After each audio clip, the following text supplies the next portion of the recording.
आता आपण थेट पानिपतमध्ये जातोय। आज पानिपत शौर्य दिनाच्या निमित्ताने मुख्यमंत्री देवेंद्र फडणवीस पानिपतला पोहोचलेले आहेत। आज तुम्ही महाराष्ट्रामध्ये आपण बघतोय एवढ्या जातीपातीचं विषारी राजकारण दिसतं आणि त्यावेळी पानिपतावरचा जो इतिहास आहे हा एका नेतृत्वाचा इतिहास आहे। सदाशिवराव भाऊ कोणी ब्राह्मण होतं, कोणी मराठा होतं, कोणी धनगर होतं, हे सगळे एकत्रितपणे लढले। तुम्ही काय सांगाल महाराष्ट्र? हे सगळे हिंदू होते, हे सगळे हिंदुनिष्ठ होते, हे सगळे मराठे होते।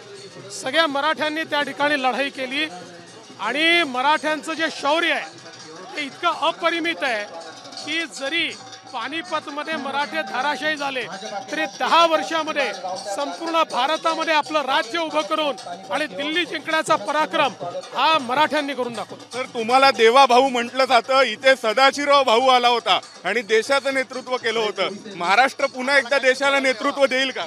असं आहे, आम्ही सगळे छत्रपती शिवरायांच्या प्रेरणेनं काम करतो, त्यामुळे आपल्याला काय मिळतं बघायचं नाही, काय आपल्याला करायचं आहे, काय आपलं कर्तव्य ते पूर्ण करायचं। तर आपल्या सोबत होते महाराष्ट्राचे मुख्यमंत्री देवेंद्र फडणवीस, ज्यांनी म्हटले की सगळे हिंदू म्हणून लढले होते, सगळ्या जाती एकत्रितपणे हिंदू म्हणून लढल्या होता। हा पानिपतचा इतिहास आहे। व्हिडिओ जर्नलिस्ट वेद पांडेसह सोमेश कोलगे, एबीपी माझा, पानिपत। एबीपी माझा, उघडा डोळे बघा नीट।